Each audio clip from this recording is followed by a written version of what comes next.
काफ़ी सारे मेरे दोस्त, मेरे भाई जिन लोगों ने विज़िट वीज़ा अप्लाई किया होता है, जिन लोगों ने एम्प्लॉयमेंट वीज़ा अप्लाई किया होता है बांग्लादेश, पाकिस्तान, नेपाल, इंडिया से, तो उनके अक्सर ये क्वेश्चन होते हैं कि हमारा वीज़ा कब निकलेगा? हमारे वीज़े को निकलने में कितना टाइम लगेगा?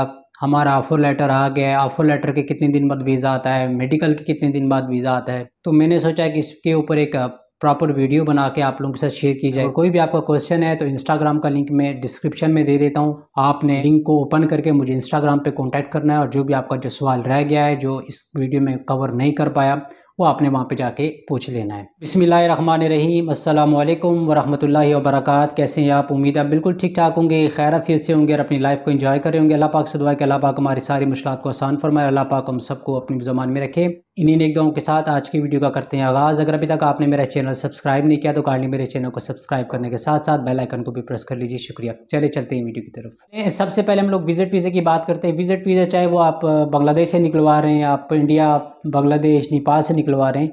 देखें, विजिट वीज़ा सबसे ईजी है, सबसे आसान है और इसमें इतना टाइम भी नहीं लगता है। तो अगर इसकी ड्यूरेशन की बात की जाए तो देखें, अगर आप अप्लाई करते हैं किसी एजेंसी के थ्रू, किसी ट्रैवल एजेंसी के थ्रू, या आप इवन खुद भी आप ऑनलाइन अप्लाई कर सकते हैं अगर आप करना चाहें तो 2 दिन से लेके 1 हफ्ता तक लगता है विजिट वीज़ा इशू होने में।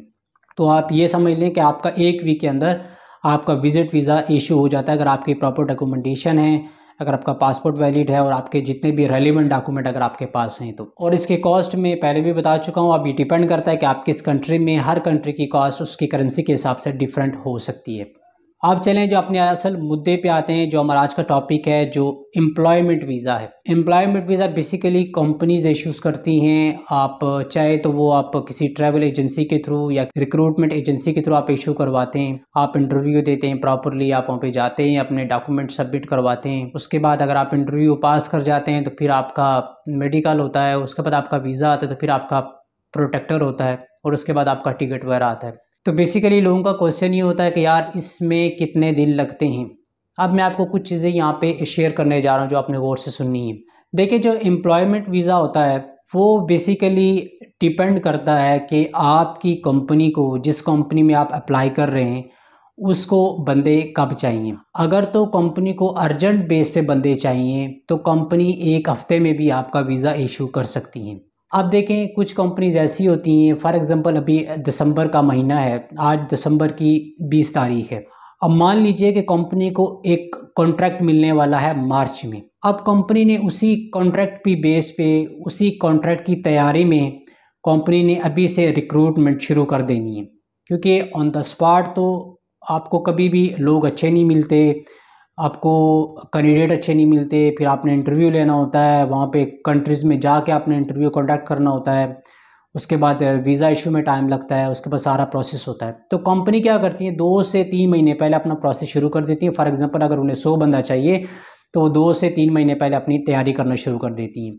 उन्हीं तैयारियों की बेस पे वो लोग दूसरे मुल्कों में जाते हैं और जाकर इंटरव्यू लेके बंदों को सिलेक्ट करके फिर अपनी कंपनी में मंगवाते हैं। तो जो वीज़ा इशू होता है उसका आप यूँ कह लें कि आसान लफ्ज़ों में कि आपका वीज़ा इशू होने में 1 हफ्ते से लेके 3 महीने तक का वक्त लग सकता है। अब मेरा वीज़ा इशू हुआ था, मुझे लगे थे टोटल इंटरव्यू के बाद एग्जैक्टली 1 वीक लगा था और मेरा वीज़ा आ गया था, क्योंकि हमारी कंपनी को अर्जेंट बेस पे लोग चाहिए थे। अब जैसे कंपनी को अगर 3 महीने 4 महीने बाद बंदे चाहिए तो कंपनी कभी भी 1 वीक में आपका वीज़ा इशू नहीं करेगी।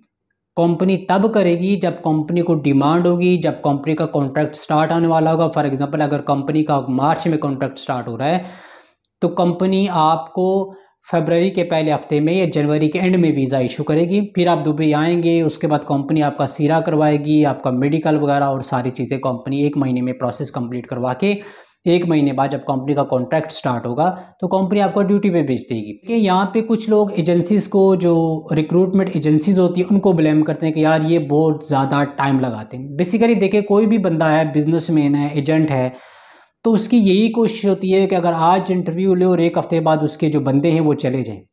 एक तो उसके सर से टेंशन ख़त्म होती है और एक तो उसके हाथ में जल्दी पैसा आता है, और दूसरा ये कि उसको आगे जो नेक्स्ट आने वाला जो बिज़नेस होता है, आने वाले इंटरव्यूज़ में उसके लिए आसानी होती है। और आपको पता है कि जब आप इंटरव्यू देते हैं फिर आप एजेंटों को बार बार कॉल करते हैं कि हमारा वीज़ा नहीं आया, हमारा वीज़ा नहीं आया। बेसिकली एजेंटों का फॉल्ट नहीं होता है, एजेंसी का फॉल्ट नहीं होता है। कंपनीज़ को जब बंदे चाहिए होते हैं वो आपकी एजेंसी को वीज़ा सेंड कर देती हैं कि भाई हमें अब लोग चाहिए। जब कंपनी को बंदे एडवांस में नहीं चाहिए, जब कंपनी को 3 महीने बाद चाहिए, तो कंपनी अभी आपको वीज़ा नहीं देगी, क्योंकि वहाँ पे जाके फिर कंपनी को आपको बेसिक सैलरी देनी पड़ेगी। इवन कि आप रूम में भी बैठे तो कंपनीज को ये पाबंद किया गया है कि आपका बंदा अगर रूम में भी बैठा है आपकी वजह से, क्योंकि आपके पास काम नहीं है, तो एटलीस्ट आप उसे बेसिक सैलरी दुबई की जो सिक्योरिटी गार्ड की 1200 हो आप उसे पे करें। और अगर आपके 3 से 4 महीने गुजर गए हैं, अगर आपका वीज़ा तब भी नहीं आया, तो इसमें मैं आपको एक बात यहाँ पे ऐड करता चलूँ जो काफ़ी इम्पोर्टेंट है कि देखें, जैसे मैंने आपको पहले अर्ज़ किया कि 3 महीने बाद कंपनी का अगर कॉन्ट्रैक्ट मिलने वाला है, तो कभी कभी ऐसा होता है कि कंपनी को कॉन्ट्रैक्ट मिलता है, कंपनी इंटरव्यू करती है, उसके बाद कंपनी रिक्रूट करती है, आप एजेंटों को पैसे दे देते हैं, फिर भी आपका वीज़ा नहीं आता। अब वीज़ा क्यों नहीं आता? मान लीजिए कि क्या पता जो कंपनी को कॉन्ट्रैक्ट आने वाला हो या मिलने वाला हो, या जिसको मार्च या अप्रैल में आने के चांसेस थे, क्या पता वो कैंसिल हो गया हो, तो इसकी बेस पे आपके वीज़े नहीं भी आ सकते। अब लाजमी नहीं कि आपने इंटरव्यू दे दिया, कंपनी ने आपकी सिलेक्शन की, आपने पैसे भी दे दिए, डॉक्यूमेंट्स भी पूरे कर लिए तो आपका वीज़ा आएगा। आपका वीज़ा नहीं भी आ सकता। उसकी यही वजह है कि क्या पता कंपनी की जो रिक्वायरमेंट है वो ख़त्म हो गई हो, जो डिमांड है वो ख़त्म हो गई हो, या आने वाला जो कॉन्ट्रैक्ट था, जो पाइपलाइन थी, क्या पता वो ख़त्म हो गई हो, कंपनी का कॉन्ट्रैक्ट जो मिलने वाला था वो कैंसिल हो गया हो। तो फिर कंपनी ने तो आपको बुलाना नहीं है, कंपनी आपको तब बुलाएगी जब कंपनी को डिमांड होगी। तो उन लोगों के लिए मशवरा ये है कि जब आपके 3 से 4 महीने गुजर जाएं, उसके बाद आप अपने जो पेपर हैं, अपने जो डॉक्यूमेंट्स हैं, अपने जो एडवांस दिया होता है, जो पैसे दिए होते हैं, वो आप विड्रा करा सकते हैं। आप एजेंट से बात करके आपकी जो म्यूचुअल अंडरस्टैंडिंग है उसकी बेस पे आप अपने पैसे वापस ले सकते हैं। उन्हें कहें कि मेरा टाइम वेस्ट हो रहा है, मैं 4 महीने से वेट कर रहा हूँ, तो आप काइंडली हमारे जो डॉक्यूमेंट्स हैं, हमारे जो पेपर हैं, आप हमें वापस कर दें। और आखिर में एक बहुत इंपॉर्टेंट बात उन लोगों के लिए जो लोग विज़िट पे आते हैं, विज़िट वीज़ा पे आते हैं और आपके यहाँ पे जॉब ढूंढते हैं, तो मैं उनके लिए एक अर्ज़ करता चलूँ। देखिए, यहाँ पे एज़ अ फ्रेशर आपको जॉब मिलना बहुत मुश्किल है, स्पेशली सिक्योरिटी गार्ड की जॉब। तो मैं उन्हें ये मशवरा देना चाह रहा हूँ कि अगर आपका यहाँ पे कोई रिलेटिव है तो आप यहाँ पे आएँ, उसके बाद अपना टाइम वेस्ट किए बगैर आप सीरा पकड़ें, सीरा का लाइसेंस लें, उसके बाद आप जॉब के लिए अप्लाई करें, उसमें आपके चांसेस ज़्यादा बढ़ जाते हैं। अब सीरा लेने का मकसद ये नहीं कि आपको जॉब मिल जाए, लेकिन आपके जॉब के जो चांसेस है वो 90% हो जाते हैं। अब कुछ लोग यहाँ पे आते हैं और आपके कहते हैं कि यार हमारे पास सीरा नहीं है, हमें काइंडली ऐसी कंपनी बताएं जिसमें हम लोग पेमेंट करके 5,000 6,000 दिरहम 8,000 दिरहम हम लोग पे करें, उसके बाद हमें कंपनी वीज़ा दे दे। तो भाईजान आपके लिए अर्ज़ है कि अगर आपने पेमेंट ही करनी थी, अगर आपने पे करके वीज़ा लेना था, तो फिर आप पाकिस्तान से आएँ, पाकिस्तान से एजेंसी को पे करें, थ्रू प्रॉपर चैनल आएँ। इसमें आपका जो वीज़े का, जो विज़िट वीज़े का भी कॉस्ट नहीं होगा, आपको यहाँ पे आके ख्वारी भी नहीं होगी, आपको अकोमोडेशन भी नहीं ढूंढनी पड़ेगी। जब आपने पैसे ही दे के वीज़ा ख़रीदना है तो फिर आप यहाँ पे मत आया करें। आप पाकिस्तान में हैं, इंडिया में हैं, बांग्लादेश में हैं, तो काइंडली वहाँ पे रुक के किसी अच्छी कंपनी के इंटरव्यू का वेट करें। अगर आपकी क्वालिफ़िकेशन है, अगर आपकी हाइट, वेट, जो आपकी जितने भी आपकी जो रेलिवेंट कंपनी रिक्वायरमेंट्स है, अगर आप उस पर पूरा उतरते हैं तो आप वेट किया करें, आप विजिट वीज़े पे मत आया करें। क्योंकि यहाँ पे आके फिर वही बात है कि आपके पास सीरा नहीं होता, तो आपको फिर पैसे दे के जॉब लेनी पड़ती है किसी कंपनी में, और वो भी जॉब आपको मिलती है किसी 3rd क्लास कंपनी में।